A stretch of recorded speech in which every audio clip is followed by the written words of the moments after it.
This video breaks down Surrounded by Idiots, the international bestseller by Swedish behavioral expert Thomas Erikson. Despite the cheeky title, this isn't a book about idiots at all. It's a book about you, and about the 4 basic behavior patterns that explain almost every confusing, frustrating, or downright baffling interaction you've ever had with another human being. Have you ever sat in a meeting where one person keeps cutting everyone off, talking a mile a minute, while the person next to them hasn't said a single word in 20 minutes? Or maybe you've got a friend who makes every decision in 5 seconds flat, and another friend who needs 3 days and a spreadsheet to pick a restaurant. You've probably called these people difficult, maybe even impossible.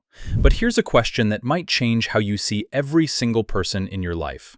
What if nobody around you is actually difficult? What if they're running on a completely different operating system than you are? And once you learn how to read it, you can talk to anyone, work with anyone, and stop feeling exhausted by people you used to dread. That's exactly what we're unpacking today. Erikson built his career training salespeople, leaders, and teams to read people faster and communicate better. And this book distills decades of behavioral psychology into something almost anyone can use by tomorrow morning. Millions of copies sold, translated into over 40 languages, because it solves a problem every single one of us has. We assume everyone thinks the way we do. They don't. And by the end of this video, you'll understand exactly why. Plus, you'll walk away with real tools to fix relationships, meetings, and conversations that currently feel like a losing battle. Let's get into it. Most of us don't actually see other people clearly.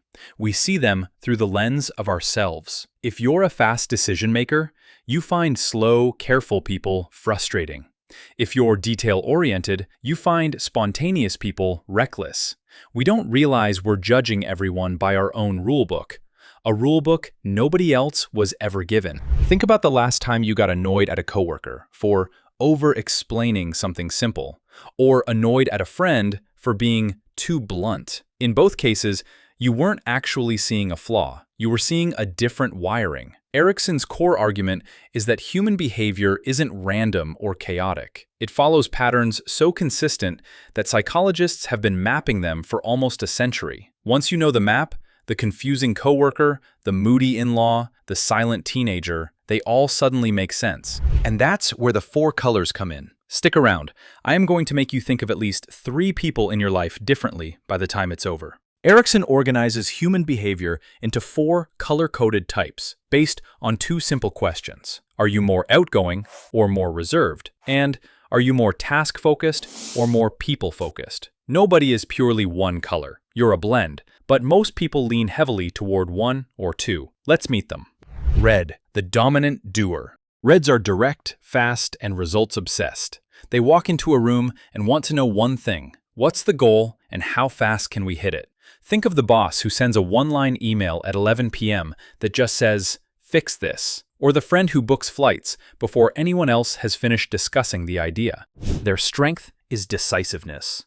Reds get things done. They take charge in a crisis, and they don't waste time overthinking. Their weakness is the same trait. They can steamroll people, dismiss feelings as inefficient, and mistake other people's silence for agreement when it's actually hurt. A classic real-life example. A red manager gives blunt feedback in front of the whole team, not realizing it stung, because to them, it was just efficient. Meanwhile, 3 team members go home, replaying that comment for a week. If you need to communicate with a red, skip the small talk. Lead with the bottom line first. Back it up with logic, and never make them feel like their time is being wasted. Give them a decision to make, not a story to sit through. Yellow, the inspiring talker. Yellows are the life of every party, the ones who make friends in a grocery store line. They're driven by enthusiasm, connection, and fun. Picture the coworker who turns a boring status update into a story with 3 tangents and 2 jokes, or the family member who somehow knows everyone's birthday without ever writing it down. Their strength is energy. They inspire people, sell ideas brilliantly, and make dull rooms feel alive. Their weakness is follow-through. Yellows can promise the world in the excitement of the moment and then forget the details, which drives more structured personalities up the wall. A yellow salesperson closes a client purely on charisma and big-picture vision, but forgets to send the follow-up paperwork for 4 days.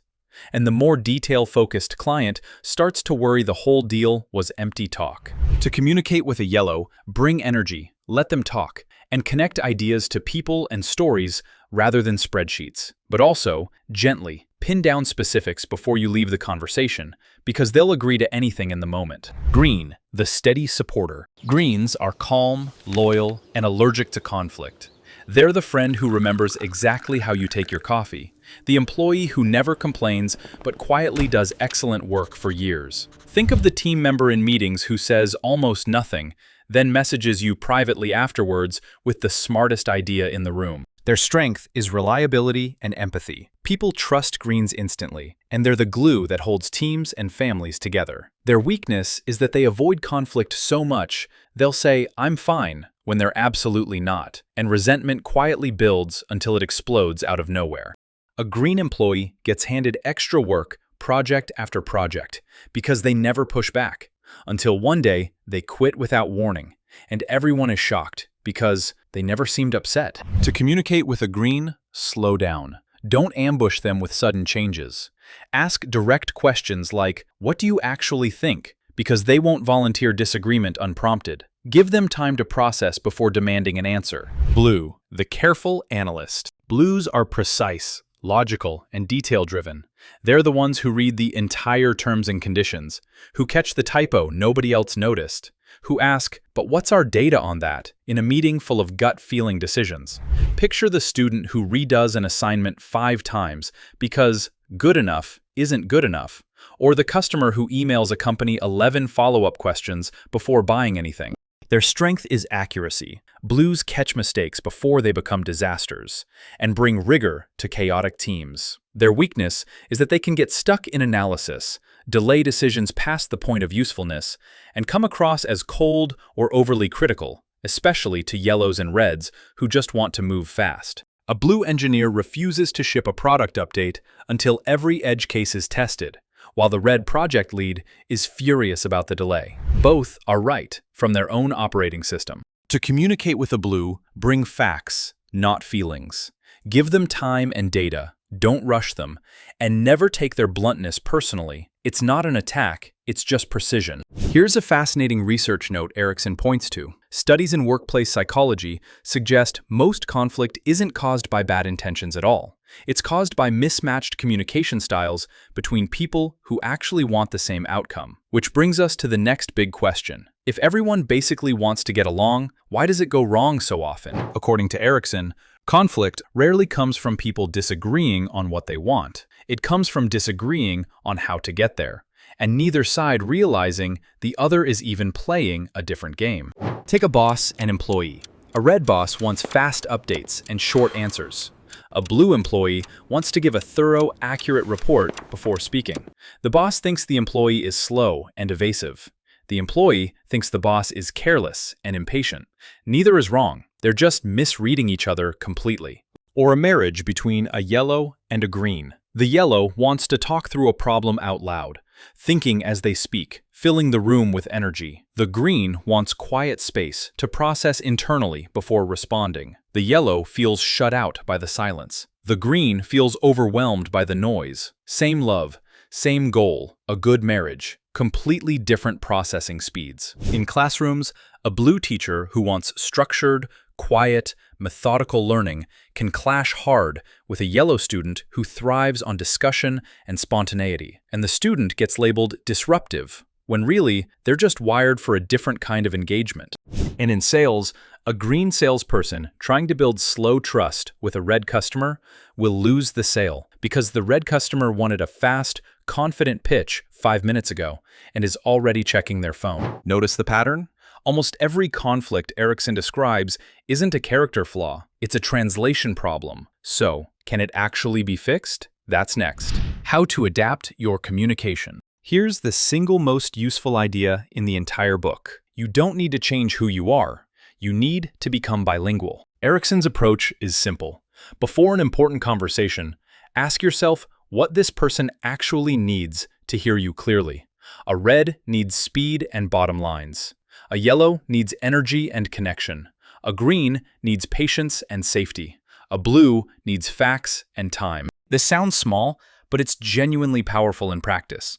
Imagine you're pitching an idea to your whole team in one meeting. A red, a yellow, a green, and a blue are all sitting there. Instead of one flat pitch, you open with the bottom line result for the red, add an inspiring vision for the yellow, reassure the green that their concerns will be heard, and back it all up with data for the blue. Same idea, 4 doorways in. In parenting, this looks like noticing that your red child responds to challenges and choices, while your green child needs gentle transitions and warning before change. In leadership, it means giving a blue employee time to prepare before demanding they speak up in a meeting, instead of putting them on the spot like you would a confident yellow. The goal isn't manipulation, it's a translation.